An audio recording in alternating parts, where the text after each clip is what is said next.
Well, good evening, ladies and gentlemen. Good evening and good afternoon, and wish you, what should I say, a wonderful day. The 15th of the 7th, which is Wednesday, midway in the week. And as we continue based on this, July, can you imagine in July. So by the time we look around, it's going to be December.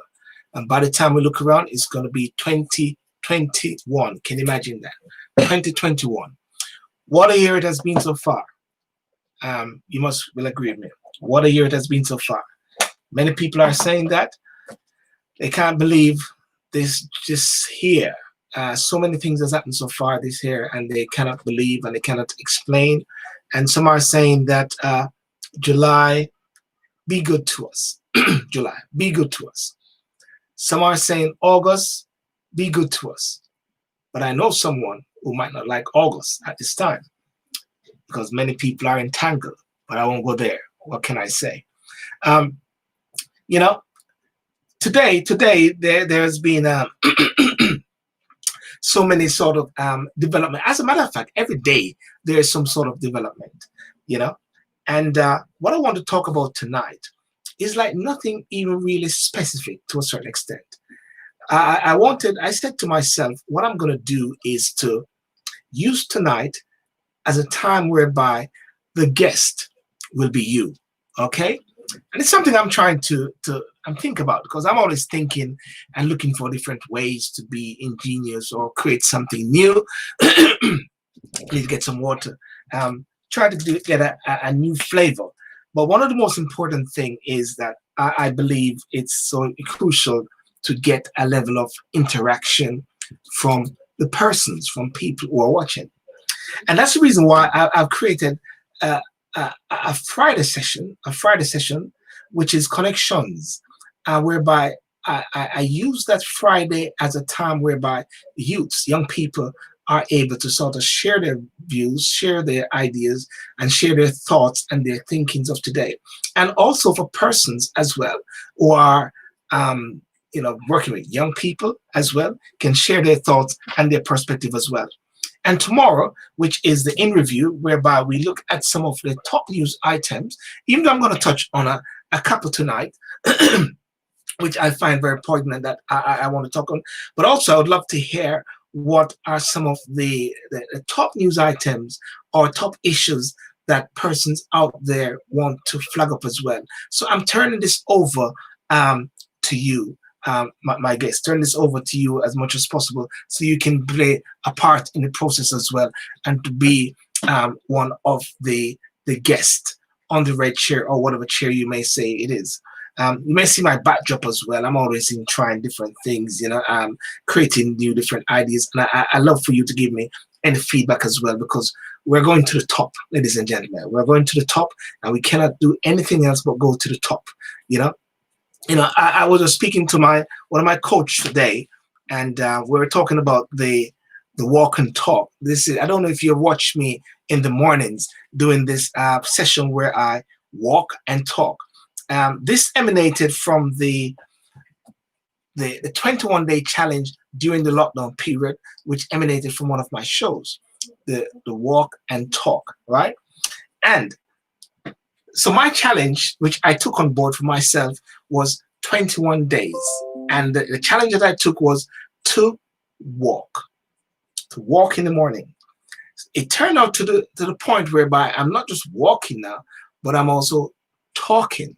I mean to say that I'm actually getting ideas, and I'm also actually sharing some views and doing these motivational talk as well, which is so exciting and so intriguing, to the point that I am also very blessed by it. I'm also very intrigued by it at the same time, and I encourage people to do take a walk in the morning. And I would always emphasize it. Time for this exercise. I've seen lots of people who are saying they put on weight and they're bloated and stuff like that. And of course, because people wasn't moving around, people were just in home, people were locked in and just eat, and eat. And the most people went to was the supermarket, eat, and eat. Went again to the supermarket, eat, and eat again. Takeaway or whatever like that. Eat again. So people, let's put on something. So take that walk in the morning. Take the walk in the morning, and you'll be surprised what it does. But also what came out of it is, my coach was saying to me that Well, the key thing that you have done also, Sylbourne, is that you're not just about talking, you're also walking the walk. And I said, yeah, I never think of it like that before. Walking the walk and talking the talk. So I don't just walk, I talk, and I don't just talk, I walk. So it's a combination of the. I hope you get what I'm trying to say there, if I'm twisted as much as possible. But one of the things, oh, and by the way, I'll be grateful if you share this video. Share it as much as possible. You get a kudos, you get a point, you get a brownie point, you get a high five, you get many different things if you do that. You get a high five, you get a brownie point, you get a elbow, if anything like that. You get a thumbs up. You get so many things if you do that. So share this video as well at the same time. And also, I'm streaming live on YouTube. And also at the same time, I am going live on Instagram as well. Okay, because I'm not going to do any after show on Instagram. So do that. Now, one of the key topic that I wanted to look at today was, as you're aware of the whole COVID, which we're still dealing with, and the fallout with lots of people, with the questions, the queries. Did the government do it right? Did the government do it wrong? And they're talking about an inquiry, right? And so Boris Johnson, the Prime Minister, has said for the first time, he has now committed himself to undertaking, what should I say, inquiry, right? An inquiry. Now, I think I'm going to talk on this tomorrow night as well, so I won't labor too much on it. But I start to wonder if a query or an inquiry is actually the right thing at this particular moment, because I think still we are still in the whole throes of COVID. We're still in the whole aspect of COVID. I mean, people are talking about even in December, the different spike, Leicester being closed down. I mean, people are going back to work. On the 24th, they're going to say that everybody needs to wear a mask in business place, or there's going to be some guidance as to it. The police are talking about that. They are not going to enforce it to a certain extent. I think with some fine of £100 or £200. In the buses at this moment now, of course, there is people need to wear masks. So mask is a big thing. Mask. But through the process of time, many people are saying if the government has locked down the country much quicker, then would have saved lives, right? And therefore, many different aspects of it would have been things that would have actually make it a big difference. But I think everyone can actually agree on one point, that this has been somewhat like what should I say? It's like a learning curve, whereby no one actually knew exactly, because this is like uncharted waters. This is a new ground, a new territory where everybody was learning on the job. But I think it is right, and I think it is opportune for there to be some level of what should I say? Some level of inquiry to the point whereby persons can somehow look at this thing and maybe see how it can be done better. And if there's going to be a spike sometime in later this year, as many are actually saying, and sometimes I always wonder when people actually, like, they're pronouncing, like they're pronouncing COVID is going to be this pronouncing spike. It's like they're speaking it into existence. Persons who are motivational coach or motivational speakers or people of God, they always say we speak what we speak. Our power, words are powerful. So I would say there shall be no spike, if you agree with me. I would say that let's speak words that COVID will go away. Yeah, return him to sender, wherever that is, whether it's China, China, or whatever like that. But let's not just confess that we're going to have a spike or so, because guess what? We don't want to have a spike. So the PM said now that it was not the right time for an investigation, but there would certainly be one in the future, so lessons could be learned. So what he's saying, and as I just said, it's important for there to be some sort of understanding and some sort of investigation and some sort of query, because this is not the end of, what should I say, anything of this nature. More may come, but we got to be ready. Things with PPE. So a group representing people bereaved by COVID said the PM pledge was a long way from what families need to see. Right? There's a COVID-19 Bereaved families for Justice say the PM has refused to meet with them to discuss their concern. The group, which met Labour leader Keir Starmer, is calling for immediate inquiry into the government's handling of the pandemic. Now, the government handling of the pandemic is to be questioned. Anybody who's handling something or in charge, you'll be questioned, because to whom so much is given, so much is required. But at the same time, one has got to hand it to the government. One has got to hand it to authorities or those in charge in order to do it. If I make a comparison even with Jamaica at the same time, you're having a situation whereby they have been doing a fantastic work, but again, it's not being tested by anything else at the same time, as it is new and it is a new thing. So yeah, yes, there is this inquiry, and we'll see how it goes, but that is something that we got to look forward to. And mask, and mask.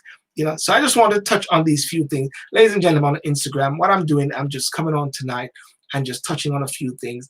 What I want to say today is that I named today's show as You. It says the late one tonight with Sylbourne and special guest You. So therefore, if you have any topic or so, what I want to do is to sort of bring in views and comments from persons as well to showcase it. There's so many things which are happening out there, especially in the States. I do not want to go over there at this time. But what was interesting, I found today, what was interesting, and I don't know if you have seen it, but I think everybody would have seen it, right? There is this statue which was in Bristol, and it was taken down.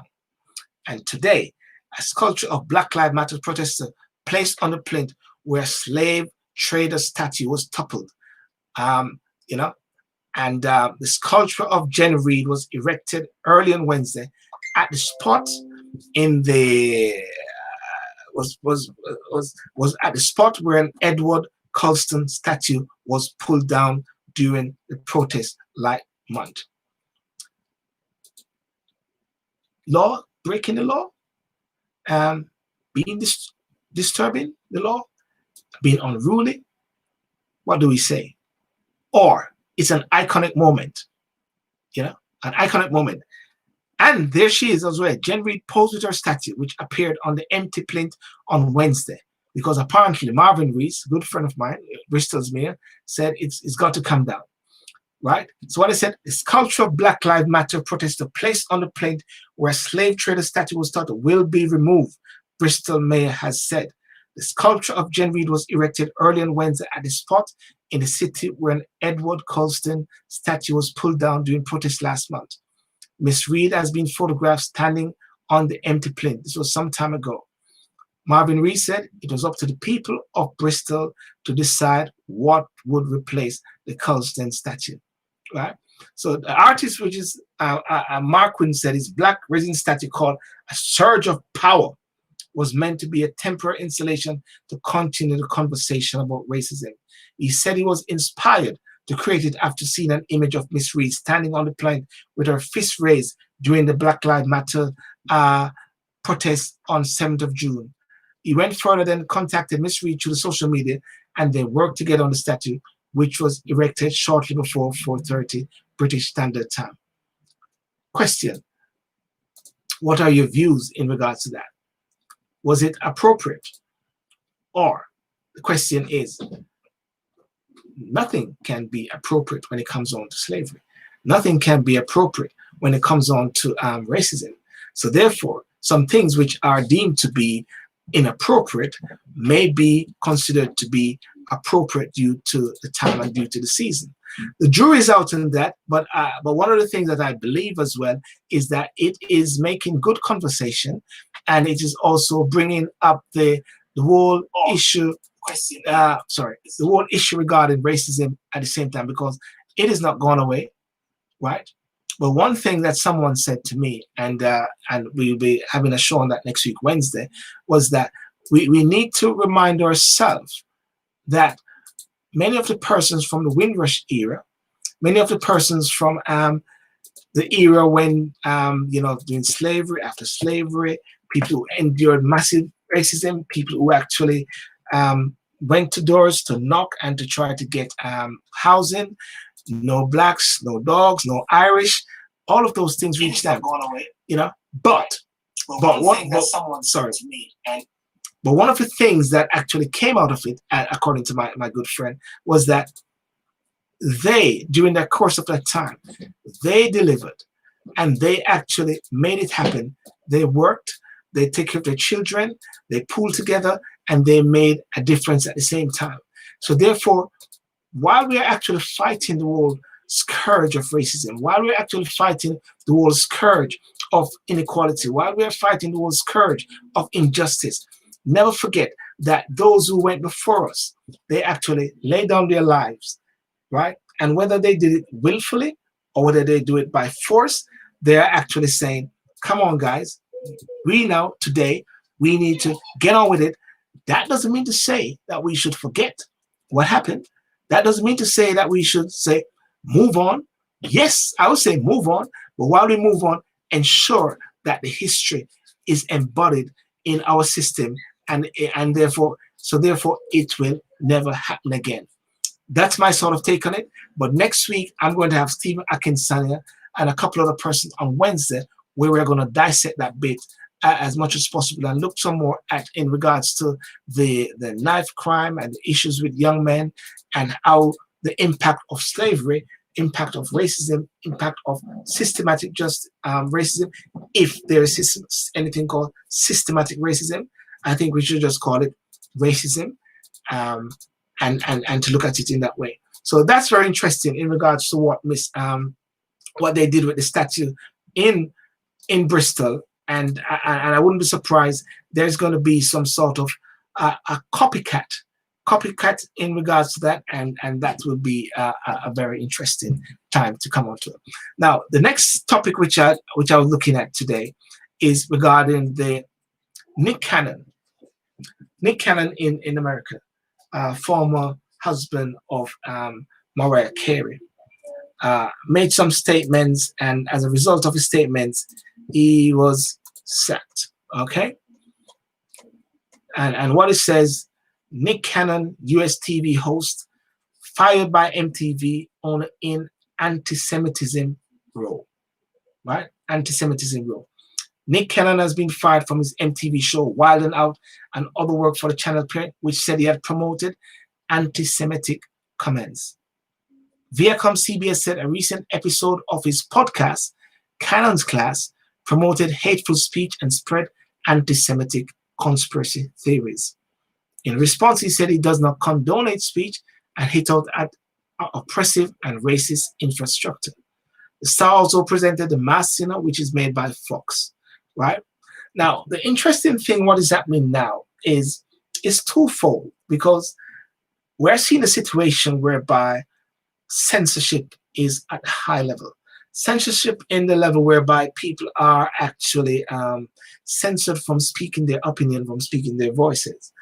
Persons like Farrakhan, I think they have put him in that level there because Farrakhan speaks very forcefully on key topics. Nick Cannon also with Dr. Siba as well. There's some issues creating a movie. So we don't know what is the fallout in regards to that. But one of the things that has struck me very forcefully is this. It's so important that persons like Nick Cannon, persons in that echelons of where they are, should be at this point have and create their own space, their own television company, their own network or whatever like that. You know, the P Diddy, you see what is happening is that it's important for black people to work together, and one has got to find some common ground, because when this happens, they pick you off bit by bit because one doesn't have any foundation or any strong structure. Right? Fortunately, guys like P Diddy, fortunately, people like Oprah Winfrey, fortunately, other persons, they have their base and they got their foundation. But when you got persons like Nick Cannon and persons who want to speak out and speak upon these different issues, which is pertinent to them and which is very profound, they will be cut down because they do not own their station. They do not own where they're at. They do not own. And I also say that for even the UK as well. and the UK has got to recognize this, because you have persons who have been in the media for years, black personalities, won't call their names, and today there is nothing really that can account for it. There was a choice of him some time ago, top of the line, and now they don't have it. Why? Because it was somewhat allowed for these things to go. But what wasn't done was somehow the creation of some sort of network. So things that happened to Nick Cannon cannot happen, because without a doubt, one has got to have a voice. I'm here saying this thing. Now, at the same time, when I say what I say, I'm also conscious at the same time of certain things that I may say that may create a backlash, you know. But one of the things that I've done, I've tried to make sure that I try to own the videos that I do. So after I make a statement, or I do a Facebook Live, whatever, I tape it, I download it. So therefore, I have it. So therefore, Facebook can't shut down, and then I'm somewhat left in the lurch because I have the contents. So Nick Cannon is saying, truth and reconciliation. I'm deeply saddened in a moment so close to reconciliation that the powers that be misuse an important moment for us all to grow closer together and learn more about one another. Instead, the moment was stolen and hijacked to make an example of an outspoken black man. I will not be bullied, silenced, or continuously oppressed by any organization, group, or corporation.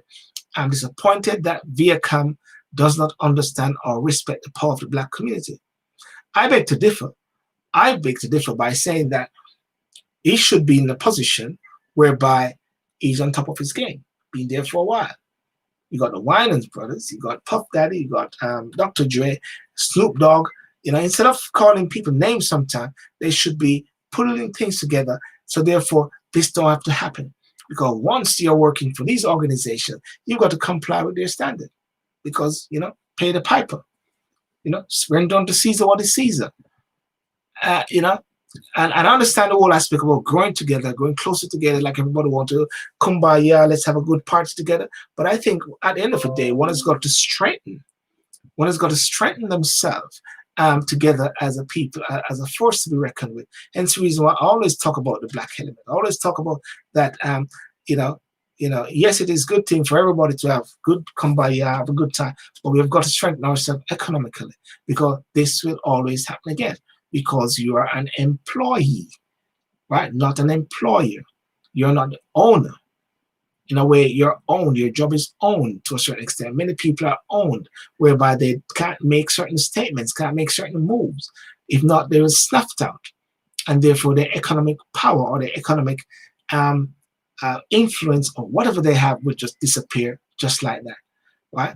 And he went on further to say, I was a member of the Viacom family for over 20 years. Since I was a minor, we worked together to make great positive entertainment, and I was handed many opportunities that I'm grateful for. At 17 years old, I was deemed the youngest staff writer in TV history. And that proves my point again, from 17 years old. So therefore, there should have been a strategy to a certain point where one owns. Now, many people know about Bill Cosby, where they could keep his zip together or whatever like that, but it was in the process of trying to get NBC. I use it as examples to a certain point, whereby one has got to be very strategic and one has got to be very forceful at this time, because you will be snuffed out because you do not own the platform. Even Facebook, you don't own the platform. YouTube, you don't own the platform. So therefore, one has got to be careful that what you say, you'll be snuffed out, and then you have no voice, if anything. So therefore, one has got to be wise as serpent, harmless as dove, and at the same time, while one is actually delving in there, to at the same time do this, creating your own at the same time, creating your own space, creating your own, domain, be in a position that you want to take over. And this doesn't mean to say take over to conquer, but yes, I mean take over to conquer as much as possible. That's what any companies do. That's what any person do when they go into any business. That's what anybody is do when they go into any sort of corporation. Their plan is to be competitive. Their plan is to be the best. Their plan is to take all the whatever, just take over. So So he said, I don't have to defend myself here. The proof is in the history. I believe that the corporations are becoming more progressive and willing to create helpful space. But the Jewish body is a very strong body, you know what I mean, to say, to fight, you know. I took my talents, anyhow, you hear what I say right there. That's a point. So Nick Cannon and person of that caliber, the most important thing to do at this time is to create your own space at the same time. Find the persons of similar irk, work together, and try to build. And I say that and I apply that even to the black community. Don't just, like people say to me sometimes, and I get that. Listen, I get this a lot. Sylbourne, you're good. You're getting better at this whole thing, man. Why don't you put something to BBC or to ITV and all these different stations? And I say to people, you're not getting it. You're just not getting it. Because once you do that, you're gone. You're done deal, right? It's not about wanting to be on the main stage or so, but you've got to actually walk the walk and talk the talk. You can't just give away yourself like that, because if you do so, you have no power. You're zapped. You're a transformer. You change into something else, and you wonder where did you go? So it's important that you just, one don't have to actually try to be great right away. One don't have to try to be powerful right away. One don't have to get all the likes right away. One don't have to get thousands of followers right away. But one can aim to get one each day. One can aim to actually try to take spaces each moment, each time, to the point whereby you can credit yourself for the work that you have done, but not by what others have done to say that it was them who bust you or them who made it happen. But it's by the sweat of your brow and by your tenacity and by your purpose. I'm reading this book here, and I'll show this book here. And it's good to look at books. This book called Grit. I don't know if you can see it actually, because sometimes it turns around. Why Passion and Resilience Are the Secrets of Success. It's by Angela Duckworth. Why Passion and Resilience Are the Secrets of Success, right? Passion and resilience are the secret of success. Passion is not something that will just happen right away and things go. It's something that builds in you and it becomes you. Resilience is going against the odds, ladies and gentlemen. Grit, right? Angela Duckworth, Grit. Why Passion and Resilience Are the Secrets of Success. You've got to be passionate. You've got to be resilient. You've got to be persuasive. You've got to be progressive. You've got to be with consistency of purpose. And one has got to be, what should I say, a precision and strategic positioning, right? Don't just give yourself away, right? Don't just. I know it's good to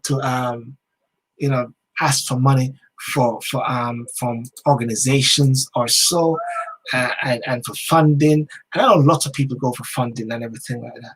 But I always have this thing against funding, because once you give funding, you have to play you got to play the game. You've got to jump to the fiddle. You've got to pay the piper at the same time. So as much as you can, sometimes to try things with what you have in your hands. Always say that. What you have in your hands sometimes is so powerful. As I said, I didn't know what I was going to talk about today. I just wanted to just come on because I do show Wednesday, Thursday, Friday, Saturday. Never had a clear strategy of what is happening today. But I see myself coming out now and actually just simply saying that one has got to have a clear plan of action. Don't just give yourself away. Don't just wanting to give the gifts and the talents that you have just like that. Make sure you cement it first. Make sure it becomes a part of you. Make sure that branding factor of you is becoming one. So therefore, it's so difficult to separate that without you, it's impossible, right? So don't just give things away just as it comes up. Build yourself first. Build yourself to be rocky. Build yourself to be a sense of powerhouse, right? Because what you see with the whole case with Nick Cannon, for years, these guys have been at years and years, and to the point whereby they're still getting sacked. One should reach to a point where you can't get sacked.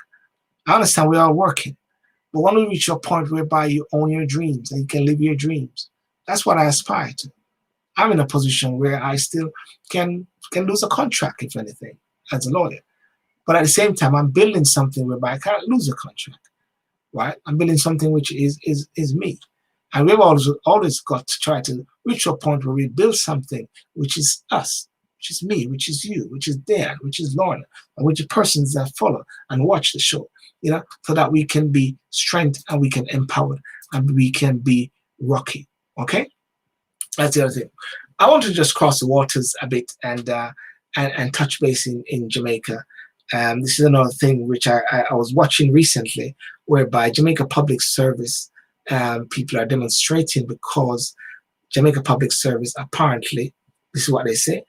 Now, this is what they say is actually calculating their bill, and the bill is incorporating unpaid bills. That's what they say. Don't sue me or anything like that, but that is what some of the views are. So therefore, people are getting big bills, massive bills, yet at the same time, they can't account how that happens. And there's rumors and things saying that it is because of the fact that the unpaid bills, JPS have to get that money back, so they spread it to the people who pay bills. If that is the case, stop it. That's not fair. And I say to people when they ask me, they said, should we do what should I say? Should we do a demonstration, doing petition? I say, listen, personally speaking, petition I see goes nowhere these last days. It makes an awareness. I got 100,000 signatures. I got 1 million signatures. But at the end of the day, where does that go to? 100 million, thousands of people march in London for green. Hundreds of thousands of people march Black Lives Matter. 100,000 of people march Stop the War Coalition. The war still went on and everything like that. What is needed is political power, political persuasion and legal persuasion. That will happen in regards to JPS, right? And as I said, massive level of entanglement there. And don't know what is happening. And talk about entanglement. I won't touch that, but here's some entanglement thing in Jamaica as well. It's a minister, but I won't touch there. But it's interesting as much as I go. So yeah. So keeping it real and keeping it simple. But there's also something again. There's something again which I saw, and with the whole mask thing. I don't know if you guys have been wearing these masks, and you go to the supermarket, and by the time you put on the mask, it's all smeared up. You cannot actually get to what should I say, enjoy the mask properly, or you gotta wear your glasses properly. Like me, I just got my new what do you call it? My new varifocal, trying to understand it. So I'm going up and sometimes going down, but I'm forcefully. They said you keep it on to the point where you get the hang of it, right? Move to the left, move to the right, and as much as possible, try to get them off it. But I saw this article here, and it says, how to stop glasses fogging up when you're wearing a face mask. Getting used to wearing it can take some time. They can be hot and uncomfortable, while the straps can irritate skin around the ears. But spare thought for those who wear glasses, because on top of that list of honor, they can add another: foggy lenses. Who is having foggy lenses? Are you having foggy lenses? Vision is obscured within moments of putting the mask on. It happened to me today at the supermarket. So I end up having to wear my glasses like this. And then trying to see something, I've got to put it on back and smear it. Without the glasses was perfect. Still have to keep my mask on. Interestingly though, lots of people don't have on any mask. Lots of people believe everything is back to normal, right? And I cannot accept that, personally speaking, because I've been hearing some stories about this whole COVID thing and how it's still affecting people. Even Richard Quest from CNN, London, said that he found himself still having the symptoms of COVID. And I don't know if you guys have noticed as well, Jon Snow from Channel 4, I haven't seen him back in the studios as well. So people are actually very concerned. People are actually very petrified. People are actually protecting themselves. And you've heard what the school have said now, and what the minister said. Wearing the face mask around people that you're working with right through the day doesn't really help. It is only for persons that you are maybe going into contact once in a while with, if anything. And so therefore, it doesn't protect you if you're working around people right through the course of the day as well. But going further now into my observation in regards to this, vision is obscured within minutes. It said one tip is to put your glass in soapy water and let them dry out by themselves, suggested Gillette.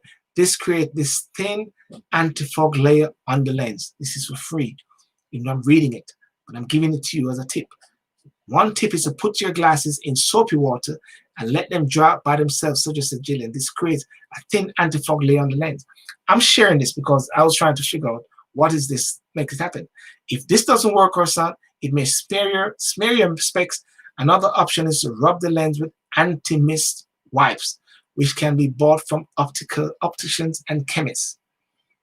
Advise further that focusing on the position of the mask may also help, as this can stem the flow of warm air reaching the house. Focusing on the position of the mask. Where's the mask? Focusing on the position of the mask may also help, as this can stem the flow of warm air reaching the lens. Very interesting. Play about with your glasses and try to get it to fit, and sit on the mask.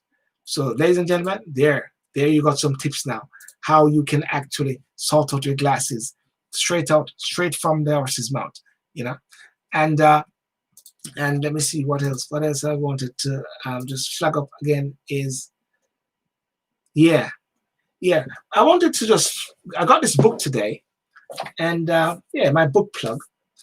It's from Moira Morgan from she's from Jamaica. Moira was born into a large, strong Irish Catholic family. She's a mother to four, grandmother to 10, and foster mom to many others over the years.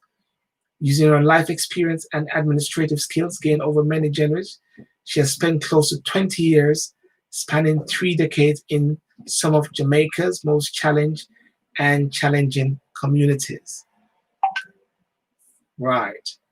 The manuscript chronicle, the author's journey, one may say love relationship with Jamaica.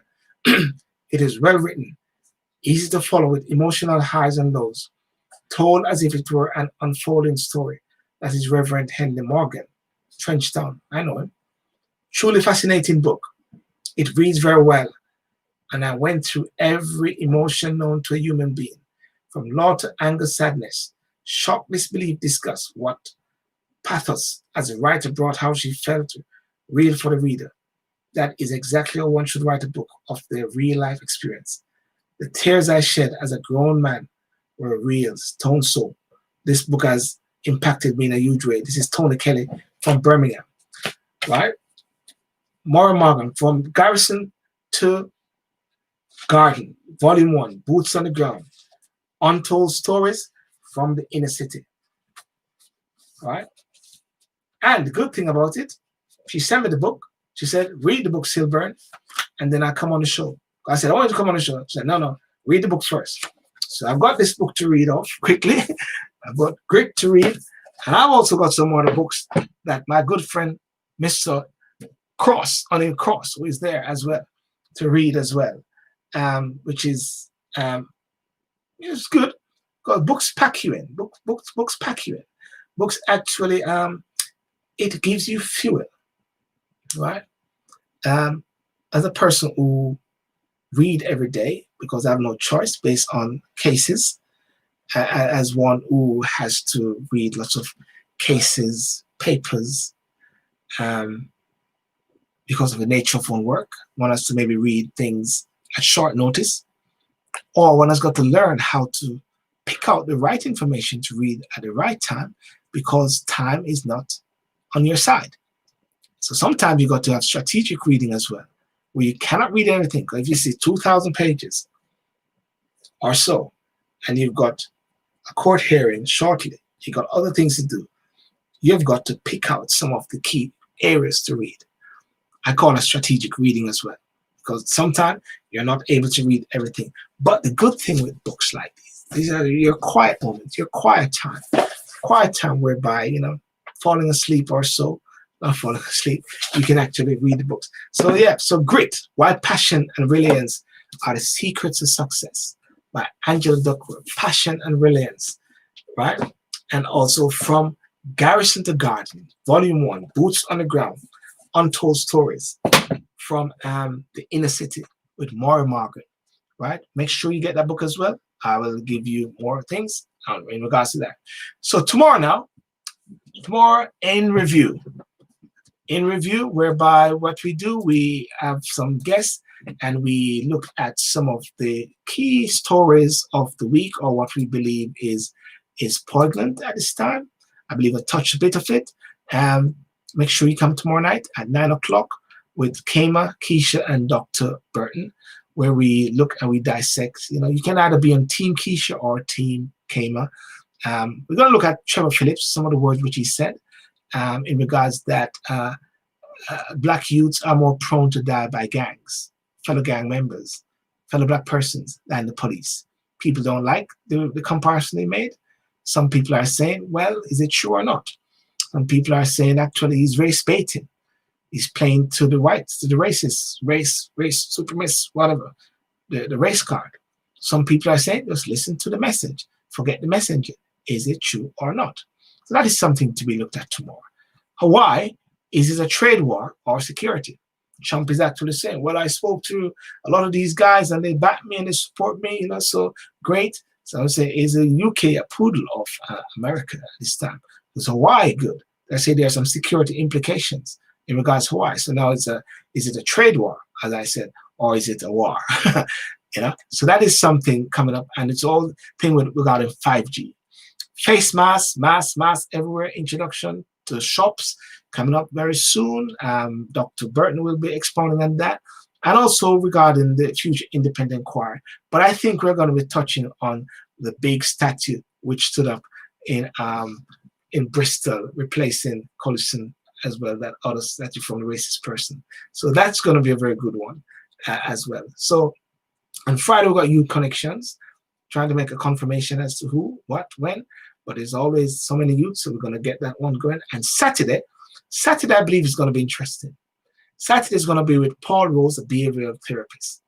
And I'm going to put a tease out. What he's talking about is for young men, and it's for mothers, for parents who may have a young son who has anger issues and creating problems, and how you can understand them. Because it's very important at this time, ladies and gentlemen, totally important for us to engage with our youths, no matter who they are. No youth can be given up on, wherever they are in the scheme of things, are in trouble. I keep saying now, and this is what I say, is that we have now got to do us. We've got to do us, right? We have chant down Babylon many times. We have chant down for reparation. We have chant down and say racism, discrimination, systematic racism, institutional racism, and that's been going on for years. And it's like we're still at that point. I just simply say, while that is happening, and while some are doing that, or what, do us. We do us. That's where the responsibility lies, because the persons that passed before us, those who were taken into slavery, those from the Windrush, those who actually went through that period of time, they made a way for us, right? And therefore we cannot, I would say, try to be what they were, because they made a way that we don't have to go through what they did. And they will be turning in their grave to realize that the amount of stuff which they have done, with the persecution and the injustice at that time, without laws to protect them, what we are living in now, we should actually take advantage of it. I'm not saying proud of it, but take advantage of it and start doing us. Because at that time, what they did us. That is why you got the Black Wall Street. That is why you have all these different places that arose. That is why when you had Rosa Parks and we had the bus demonstration, they sit it out until something break. They did us at the same time. And all they wanted was fairness at the same time, but they did us. And therefore, it's very important that we do us. And that's what I'm saying. Do us. Yes, fight the battle, fight everything, but do us at this time. And that is something we're going to talk about next week, Wednesday. Well, ladies and gentlemen, that was my thought. And let me see. That's true about black killing blacks, as Noreen says. Yes, it is true. Many people don't want to face it. Many people don't want to talk about it. Many people find all the different reasons why it is racism, systematic racism, institutional racism, and it goes around in circles. But I simply say this, that we have a responsibility. You know, do you know your neighbors? Yeah, do you know your neighbors? Can you walk down your street and knock on each of your neighbor's door and say hi? Maybe not in the COVID time, but do you? You know, if you remember that for a community to be able to build and to be able to take care of people in the community, there has to be a level of relationship first, and that relationship exists in order for one to protect each other and one to care for each other. But if you don't know your people in your community, how can you actually speak to the children of those persons as well? Right? And that is so crucial, right? Where the village raises a child. Now, many of us can speak back in the past, in the years ago, when we grew up. When we grew up, like myself in Jamaica, I remember one day actually, I was walking in Ocherus, and was walking down in Ocherus there, and my father drove tourists when he was alive, and there were some ladies in the bus. I think there were some family members or some people or so, visitors or so, and they saw me and they said, "Turn your hat around." You know, and my father was in the bus and he was driving, you know, and they said, "Turn your hat around." So my hat was backwards, you know. So therefore, people were able to actually speak to you or reprimand you or correct you because there was a relationship with the parents or with the adults as well. You know, I'm a chair of a neighborhood watch on my street where I live, and I always say this: when we have our street party yearly, we won't have a street party this year because of COVID, but we always say this, and when we have our street, I always say, don't be afraid to pull the curtains and look outside if you hear a sound. And everybody should look out for the persons who they can see. So therefore, if I look outside my window, I can see 4 or 5 houses. So that's my responsibility as well. And also as well, one of the things that I say is that if somebody's walking down the road late in the night, a lady or a guy or so, and you feel like somebody's coming up to you, can you go and knock on the next door before you reach to your house and say, "Listen, John or Jack, listen, I think somebody's walking me. Can I come inside?" Can you do that? And I think that is the point whereby neighbors should be able to reach that point where you can do that, whereby the people in the neighborhood are key friends, not to be friends, but associates where you know each other. That's how you build a community. That's how you take care of each other as much as possible. And that's how you strengthen each other. And of course, communities are very mixed and diverse. And what it does is builds a united force. Because at the end of the day, we have to work together, whatever race, creed, or tongue we have. And so that's just a few thoughts that I'm just sharing there at this time. So I want to thank you so much for tonight. Thank you for joining me, and thank you for being a part of the guest. All right. Next time, next Wednesday when I come on, I'd like for persons to come with their topics, with their issues as well. Not issues, but topic in order for us to follow through with it. Because as I said, and if I look at it here, let me see if I can read it again. It says this. This is what it says.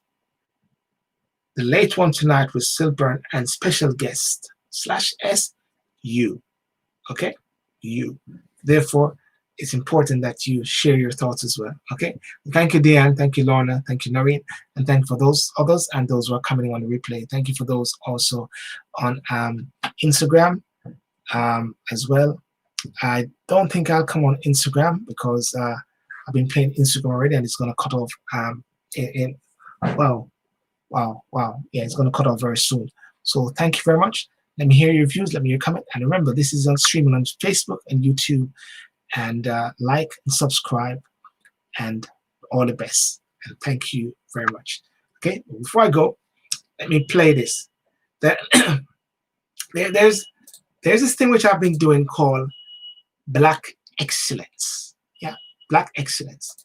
Black Excellence is a concept which I pulled together.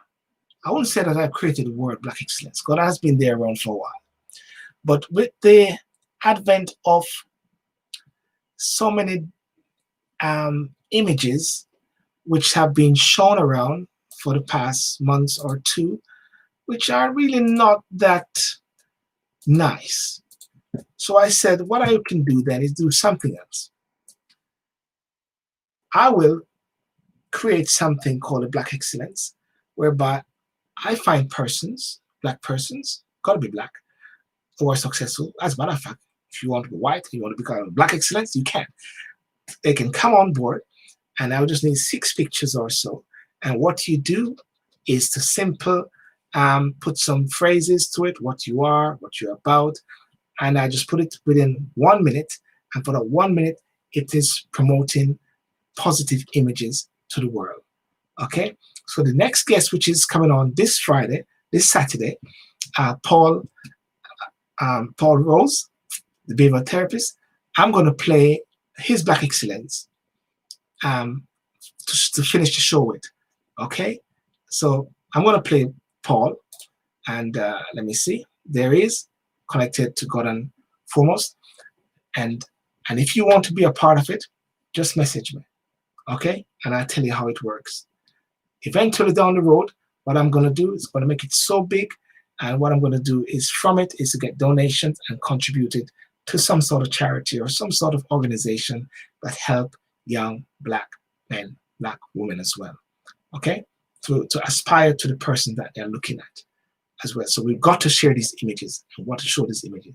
So without further ado, I want to sign off. I want to thank you very much, and I'll finish off with Black Excellence with Mr. Paul Rose. Here we go.